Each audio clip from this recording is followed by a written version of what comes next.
Hello friends, welcome back to my YouTube channel English grammar with Suryavanshi. हम लोग study कर रहे हैं पार्ट्स ऑफ स्पीच।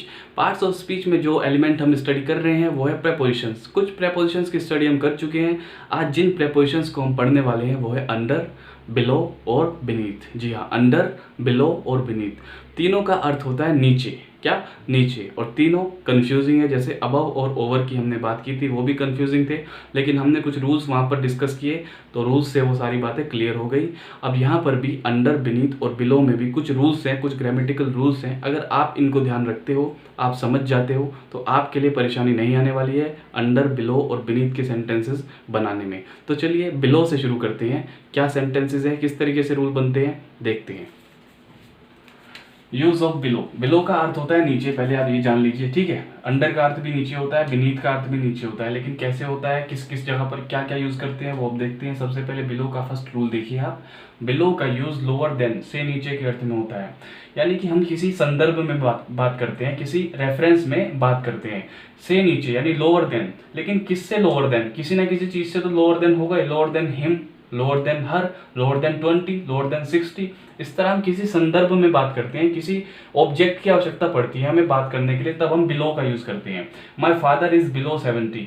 मेरे पिता की उम्र 70 वर्ष से नीचे है, या फिर मेरे पिता 70 वर्ष से कम है।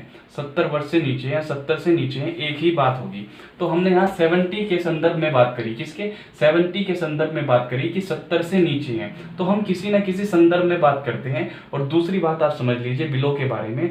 बिलो का जब हम उपयोग करते हैं तो एक ही सरफेस की बात करते हैं। मान लीजिए ये सरफेस है, नीचे की बात करनी है। दो चीजें हैं, मान लीजिए एक वस्तु तो ये रखी है, ये एक बॉक्स है, मान लीजिए पूरा बड़ा का बड़ा। एक वस्तु ये रखी है और एक वस्तु ये रखी है, तो ये एक ही बॉक्स के अंदर है। तो एक ऊपर है, एक नीचे है। तो अगर हमें बात करनी हो नीचे की, तो यहाँ पर हम बिलो का यूज करेंगे। मान लीजिए ये कुछ है, इसको बोलते हैं पेंसिल, इसको बोलते हैं पेन।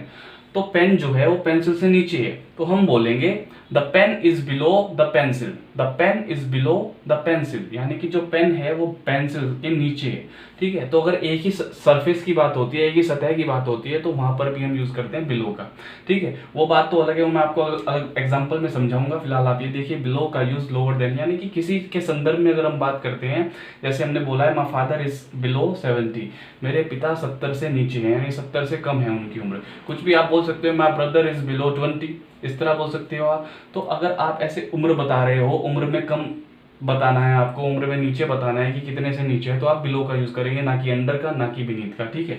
नेक्स्ट देखिए, बिलो का यूज लेस देन यानी से कम के अर्थ में होता है। लेस देन का मतलब होता है, ये भी संदर्भ की बात हो रही है, किसी से तो कम होगा, किसी से तो नीचे होगा, ठीक है। तो इससे कम के लिए भी हम, लेस देन के लिए भी हम बिलो का यूज करते हैं। His income is below rate 5000 a month. उसकी आय या उनकी आय 5000 रुपए प्रति महीना से नीचे है, यानी 5000 रुपए प्रति महीना से कम है। तो हमने किसके संदर्भ में बात करी? 5000 रुपए प्रति महीना के संदर्भ में हमने बात करी। अगर ये ना होता तो हम यहाँ पर बिलो का यूज नहीं करते, ठीक है। His income is below rate 5000 a month. तो आपको अगर किसी की इनकम बतानी है, किसी की आय बतानी है और किसी चीज से नीचे बतानी है कि नीचे है, तो उसके लिए आप ना अंडर का यूज कीजिएगा, ना बीनीथ का यूज कीजिएगा, आप यूज कीजिएगा बिलो का, ठीक है। बिलो का यूज करते हैं। थर्ड रूल देखिए, बिलो का यूज इंफीरियर टू, से नीचे के अर्थ में होता है। से नीचे यानी से निम्न। से निम्न का मतलब होता है स्तर की बात हो रही है, यहाँ पर लेवल की बात हो रही है। जब हम लेवल की बात करते हैं, स्तर की बात करते हैं, तो नीचे की बात करते हैं कि स्तर से नीचे है, मेरे लेवल से नीचे है। देखिए, this work is below my dignity. यह कार्य मेरी गरिमा से नीचे है, यानी उसका स्तर जो है ऊंचा है और वो कार्य का स्तर नीचा है। यानी वो कोई छोटा काम है, वो व्यक्ति कोई बड़ा व्यक्ति है, अमीर व्यक्ति है, वो नहीं करना चाहता, वो कहेगा कि मैं थोड़ा ना ये काम करूंगा, ये काम थोड़ा ना करूंगा मैं। यानी कि उसका मतलब ये है कि वो अपनी गरिमा बता रहा है कि मेरी गरिमा बड़ी है, ये कार्य मेरी गरिमा से नीचे है, मेरी डिग्निटी से नीचे है। So this work is below my dignity. यहाँ पर हम बिलो का यूज करेंगे क्योंकि गरिमा की बात हो रही है, स्तर की बात हो रही है, ठीक है। तो आप बिलो का यूज कर सकते हैं। अब अदर एग्जाम्पल्स को देखिए। The link of other parts of speech video is below in the description. इसका क्या अर्थ हुआ? इसका अर्थ हुआ जो लिंक है पार्ट्स ऑफ स्पीच की वीडियोस जो मैंने अलग बनाई है, उन वीडियोस का जो लिंक है वो डिस्क्रिप्शन में नीचे है। डिस्क्रिप्शन आपने देखा होगा, यूट्यूब में एक डिस्क्रिप्शन होता है जहां पर हम वीडियो के बारे में बताते हैं। उस डिस्क्रिप्शन में नीचे की तरफ अगर आप जाओगे तो वहां पर आपको क्या मिलेगा?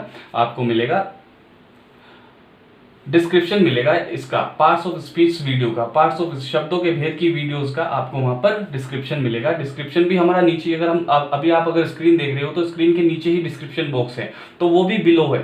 डिस्क्रिप्शन बॉक्स कहाँ है? स्क्रीन से बिलो है। उससे नीचे है तो वहां पर भी आप बिलो का यूज करेंगे। सेकंड देखिए, the red pen is below the blue pen in the box. मैंने आपको अभी समझाया था ना कि एक बक्से में जो रेड पेन है वो नीचे है ब्लू पेन के, जो लाल कलम है वो नीली कलम से नीचे है बक्से में, बॉक्स में। जैसे ये मान लीजिए पूरा बॉक्स है, इसको मान लीजिए आप ब्लू पेन है, इसको मान लीजिए आप रेड पेन है। तो जो रेड पेन है ये इस ब्लू पेन से नीचे है नहीं है, तो हम बिलो का यूज करेंगे, ना कि अंडर का। ठीक है, the red pen is below the blue pen. ठीक, the temperature is below the degree. अगर आप तापमान की बात करते हो, वहां पर नीचे की बात करती हो कि तापमान नीचे है, तो उसके लिए आपको सिर्फ बिलो का यूज करना है, ना ही अंडर का यूज करना है, ना ही बीनीथ का यूज करना है। ठीक है, सिर्फ आपको बिलो का यूज करना है। तापमान 10 डिग्री से कम है या 10 डिग्री से नीचे है, तापमान 10 डिग्री से नीचे है, वहां पर आपको बिलो का यूज करना है। तो ये तो थे बिलो के यूज। अगर आप ये 3 रूल्स आप ध्यान रखते हो तो आप गलती नहीं करोगे कभी अंडर या बीनीथ यूज करने की, आप इसमें सिर्फ बिलो का ही यूज करेंगे। अब हम देख लेते हैं अंडर को, बात कर लेते हैं अंडर की। अंडर का यूज सामान्यतः नीचे के अर्थ में होता है। देखिए नीचे का तो आपको पता ही है कि सबका अर्थ इनका बीनीथ का भी, अंडर का भी और बिलो का भी नीचे के लिए होता है, लेकिन इसके बारे में कुछ स्पेशल है। देखिए, he was sitting under the tree. अब देखिए इसके नीचे का क्या अर्थ है। इसके नीचे का अर्थ है अगर कोई चीज आपको कवर करती हो, जरूरी नहीं कि वो आपको टच करे तो भी, ना करे तो भी, अगर आपको वो टच करती हो या ना करती हो लेकिन आपको कवर करनी चाहिए, यानी आपके ठीक ऊपर होनी चाहिए। ठीक ऊपर, जैसे हमने बात की थी ना ओवर में, ये समझ लीजिए अंडर जो है ओवर का ऑपोजिट होता है। जैसे बिलो अबव का ऑपोजिट होता है, वैसे अंडर ओवर का ऑपोजिट होता है। ठीक है, तो अगर आपको वो कवर करती है और आप उसके नीचे हो तो आप और आपको नीचे के लिए बात करनी है तो आप अंडर का यूज कर सकते हो। जैसे he was sitting under the tree, वह पेड़ के नीचे बैठा था। पेड़ के नीचे बैठ, तो पेड़ उसके ऊपर है, तो सीधी सी बात है कि पेड़ उसको कवर करता है। ठीक है, कवर करता है, तो यहाँ पर नीचे का अर्थ यहाँ पर कवरिंग से है। The cat is sitting under the chair. बिल्ली कुर्सी के नीचे बैठी है। बिल्ली कुर्सी के नीचे बैठी है, तो कुर्सी मान लीजिए ये है, मान लीजिए ये कुर्सी है, अब इसके नीचे बिल्ली बैठी है, तो ये इसको कवर करती है, कुर्सी इस बिल्ली को कवर करती है। तो जैसे हम ओवर में कहते थे, ऐसी अंडर में वहां पर अबव की बात, ऊंचाई की बात होती थी, ऊपर की बात होती थी, यहाँ पर नीचे की बात होती है। The cat is sitting under the chair, यानी कि कवर करती है। तो ये डिफरेंस होता है अंडर और बिलो में। ठीक है, बिलो से मतलब नहीं होता कोई भी कवरिंग का, उससे कोई मतलब नहीं होता है, जबकि इसमें कवरिंग होती है। टच कर भी सकती है, नहीं भी कर सकती है, दोनों चीजें एक दूसरे को, वो कोई फर्क नहीं पड़ता है, आप यूज कर सकते हो अंडर। नंबर 2 देखिए, अंडर का यूज अधीन के अर्थ में होता है। अधीन को आप जानते हो कि आप अगर किसी के नीचे कार्य करते हो या आप किसी के नीचे हो। नीचे का मतलब ये नहीं कि वो आपके ऊपर है, नहीं, यानी कि पोस्ट में ऊपर है आपके, आप उसके अधीन कार्य करते हो, वो जो कहता है उसके अनुसार कार्य करते हो, वो उसके नीचे हो आप। ठीक है, आप एक तरह से, वो आपका बॉस है। ठीक है, आप इसे एग्जांपल समझिए, a writer is under the publisher, यानी कि जो लेखक है वो प्रकाशक के अधीन है। प्रकाशक के अधीन का मतलब कि प्रकाशक के नीचे है लेखक, प्रकाशक ऊपर है जबकि राइटर नीचे है, यानी कि पोस्ट में नीचे है। इसका मतलब ये नहीं कि वो एक दूसरे के ऊपर नीचे नहीं, वो पोस्ट में नीचे है। Administration is under the government, जो एडमिनिस्ट्रेशन है वो गवर्नमेंट के नीचे है, यानी गवर्नमेंट के अधीन है, यानी गवर्नमेंट जो कहेगी एडमिनिस्ट्रेशन को वही करना है। ठीक है, एडमिनिस्ट्रेशन को वही करना है जो गवर्नमेंट कहेगी, जो सरकार कहेगी। ठीक है, तो सरकार के नीचे क्या है, गवर्नमेंट, एडमिनिस्ट्रेशन है, तो एडमिनिस्ट्रेशन गवर्नमेंट के अधीन है। अधीन के लिए हम यूज करते हैं अंडर का। ठीक है, तो अधीन के लिए हम यूज कर सकते हैं अंडर का। अंडर के पास काफी वेराइटीज हैं। नंबर 3, अंडर का यूज के अनुसार के अर्थ में होता है। आप सिंपल से शब्द में समझ सकते हो, तहत, इसके तहत, उसके तहत। ठीक है, तहत आप समझ सकते हो क्योंकि तहत का उपयोग आप काफी बार करते हो। तो के अनुसार का मतलब होता है अकॉर्डिंग टू। ठीक है, तहत। अब देखिए क्या एग्जांपल है, the police arrested the terrorist under the warrant of the court. Under the warrant of the court, police ने आतंकवादी को गिरफ्तार किया अदालत के वारंट के तहत, यानी अदालत के वारंट के अनुसार या अदालत के वारंट के तहत। अदालत ने एक वारंट जारी किया कि उस टेररिस्ट को आपको पकड़ना है, आपको गिरफ्तार करना है, तो उस नोटिस के तहत, उस वारंट के तहत जो है पुलिस ने उस आतंकवादी को गिरफ्तार किया, उसको अरेस्ट किया। तो इस तहत के लिए हम क्या यूज करते हैं, अंडर यूज करते हैं। अब देखिए, I inherited the property under my mother's will. इसका मतलब ये है कि मुझे यह प्रॉपर्टी, जो ये संपत्ति है, जो प्रॉपर्टी है, वो मेरी माँ की इच्छा के अनुसार विरासत में मिली। मेरी माँ की इच्छा के अनुसार, या आप कह सकते हो मेरी माँ की इच्छा के तहत, यानी मेरी माँ ऐसा चाहती थी कि ये प्रॉपर्टी मुझे मिले, इसलिए ये विरासत में मुझे मिली। किसकी विरासत में, किसके तहत, मेरी माँ की इच्छा के तहत, my mother's will. Under my mother's will, तो अंडर हम तहत के लिए भी यूज कर सकते हैं। देख रहे हो वैरायटी कितनी है अंडर के पास। नंबर 4, अंडर का यूज अवस्था में के अर्थ में होता है। इसको आप ऐसे समझिए कि किसी अवस्था में, आप किसी स्टेट में हो, स्टेट यानी कि आप प्यार में हो, आप नफरत कर रहे हो, आप कोई चीज फील कर रहे हो, या आप शक के दायरे में हो। उस तरीके से आप एग्जांपल को समझिए, he has written this book under suspicion. Under का मतलब ये नहीं है कि कोई व्यक्ति है, कोई कुछ चीज है, ये एक मानसिक स्थिति है। जैसे संदेह होता है, जैसे प्यार होता है, जैसे नफरत होती है, ठीक है, ये एक मानसिक स्थिति है। मानसिक स्थिति को भी दर्शाता है under. He has written this book under suspicion, उसने यह पुस्तक संदेह के दायरे में लिखी, संदेह के दायरे में लिखी। He has written this book under suspicion, यानी कि संदेह जो है, सस्पिशन जो है, वो एक मानसिक स्थिति तो है, इस संदेह के दायरे में उसने लिखी। तो अंडर का हम उपयोग मानसिक स्थिति के ऐसे सेंटेंसेस में भी कर सकते हैं। तो ये जाने आपने अंडर के उपयोग। अब हम देखेंगे बीनीथ का उपयोग हम कैसे कैसे कर सकते हैं, कि बीनीथ को समझते हैं हम, बीनीथ का उपयोग कैसे कैसे कर सकते हैं। एक बात मैं आपको पहले ही समझा दूं कि बीनीथ और अंडर को कई जगहों पर हम एक दूसरे के बदले, एक दूसरे के एक्सचेंज में यूज कर सकते हैं। यानी कि आप वहां पर अंडर भी यूज कर सकते हो और बीनीथ भी, like most of the things में, ठीक है। देखिए बीनीथ का यूज नीचे के अर्थ में होता है, तो आप जानते ही हैं। He was sitting beneath the tree. अब आप सोचेंगे कि अंडर में भी मैंने यही एग्जाम्पल लिखा था, he was sitting under the tree.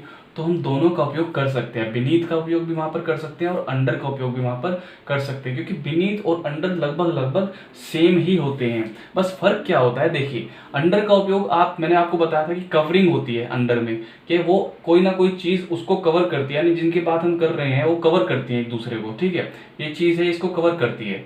लेकिन मैंने आपको बताया था ये टच कर भी सकती है और नहीं भी कर सकती। लेकिन बीनीथ में हम यूज करते हैं जो दो चीजें आपस में टच करती हैं, ठीक है। जो टच नहीं करती उसके लिए हम अंडर का ही यूज करते हैं, लेकिन अगर कोई चीज आपस में टच करती है तो उसके लिए बीनीथ का यूज करते हैं। अब बीनीथ का यूज यहाँ पर ही वो सिटिंग बीनीथ द ट्री है, पेड़ के नीचे बैठा था। अब देखिए दो स्थिति में वो नीचे बैठ सकता है, वो टच भी हो सकता है पेड़ से के नीचे बैठा है तो पेड़ से टच होकर भी बैठ सकता है और बिना टच हुए भी बैठ सकता है। इसलिए हम अंडर का उपयोग भी कर सकते हैं, और इस सेंस में कि वो टच होकर बैठा है तो हम उस सेंस में बीनीथ का उपयोग भी कर सकते हैं। तो आप यहाँ अंडर भी यूज कर सकते हो और बीनीथ भी यूज कर सकते हो, दोनों के दोनों ही सही है, ठीक है। नेक्स्ट देखिए, बीनीथ का यूज स्पर्श भाव के लिए करते हैं। वही जहां टचिंग होती है, जहां पर दो चीजें एक दूसरे को टच करती है, वहां पर बीनीथ का यूज करते हैं। क्या, he wears a shirt beneath the sweater, वह स्वेटर के नीचे शर्ट पहनता है। He wears a shirt beneath the sweater, वह स्वेटर के नीचे शर्ट पहनता है, ठीक है। तो जो शर्ट है और स्वेटर है एक दूसरे को टच करेंगे ना, एक दूसरे को टच करेंगे, क्योंकि स्वेटर के ठीक नीचे शर्ट है, तो शर्ट और स्वेटर एक दूसरे को टच कर रहे हैं, यानी पर स्पर्श भाव जो है यहाँ पर दिखाई दे रहा है, प्रदर्शित हो रहा है, ठीक है। His book is beneath my book, उसकी पुस्तक मेरी पुस्तक के नीचे है, उसकी पुस्तक मेरी पुस्तक के नीचे। सपोज कीजिए ये एक किताब है और ये मेरी एक किताब है। अब मेरी जो किताब है ऊपर है और उसकी किताब नीचे है, तो मेरी किताब के नीचे उसकी किताब है, इसलिए हमने बोला है his book is beneath my book, और दोनों एक दूसरे को क्या कर रही हैं, टच कर रही है, स्पर्श कर रही है, इसलिए हम बोल रहे हैं कि स्पर्श भाव को दर्शाने के लिए हम बीनीथ का यूज कर सकते हैं। आप यहाँ अंडर का यूज तभी करेंगे जब दो चीजें एक दूसरे को टच नहीं कर रही होंगी, लेकिन अगर टच कर रही हैं तो भी आप यूज कर सकते हो अंडर का, गलत नहीं है। मगर ग्रामेटिकल रूप से सही आप अगर यूज करना चाहते हो तो आपको बीनीथ ही यूज करना चाहिए, ठीक है। तो ये था बीनीथ और ये था अंडर। बीनीथ, अंडर जो है वो ओवर के लिए, ओवर का ऑपोजिट होता है, और जो बिलो होता है वो अबव का अपोजिट होता है, ठीक है। हम कहते हैं ना जैसे don't under estimate the power of a common man, जैसे मूवीज में बोलते हैं इस टाइम, तो अंडर एस्टिमेट यानी कि कम मत आको, एक आम आदमी की ताकत को, शक्ति को कम मत आको, यानी इसको नीचे मत आको कि वो नीचे है, ठीक है। तो उसके लिए हम अंडर का यूज करते हैं। और यहाँ पर हम टचिंग के लिए, जहाँ पर स्पर्श भाव प्रदर्शित होता है, वहां पर हम बीनीथ का यूज करते हैं, ठीक है। एक और शब्द होता है अंडरनीथ। अंडरनीथ का क्या, कैसे बना है, अंडर और बीनीथ को जोड़ करके आपस में बना है, लेकिन उसका यूज करने की आवश्यकता नहीं है। क्यों, उसका यूज करते हैं हम कहाँ पर, उसका यूज करते हैं हम अंडर। अगर आप अंडर का यूज कर रहे हो तो वहां पर अंडरनीथ का उपयोग कर सकते हो, क्योंकि अंडर और बीनीथ दोनों लगभग सेम है, और इनको मिला करके, दोनों को अंडर और बीनीथ को मिला करके अंडरनीथ यूज किया गया है। तो आप अंडर यूज कर लीजिए या फिर आप अंडरनीथ यूज कर लीजिए, एक ही बात है, दोनों से कोई फर्क नहीं पड़ता है, ठीक है। तो अंडरनीथ भी इसमें कैरी हो जाता है। तो हमने पढ़ा आज बिलो, आज हमने पढ़ा बीनीथ, आज पढ़ा हमने अंडर, और अंडरनीथ की बात मैंने आपको बता ही दी। 4 प्रपोजिशंस आपको मैंने समझा दिए, आपको चारों के अंदर जो फ़र्क है वो भी आपको बता दिया, क्या डिफरेंस है। अब मेरे ख्याल से तो कोई भी कन्फ्यूज़न नहीं होनी चाहिए। फिर भी अगर कोई कन्फ्यूज़न होती है तो वो भी दूर हो जाएगी जब मैं इन सब प्रपोजिशंस के एग्जाम्पल्स आपके साथ डिस्कस करूँगा। लेकिन अब मिलेंगे अपनी नेक्स्ट वीडियो में नेक्स्ट प्रपोजिशंस के साथ। Thank you.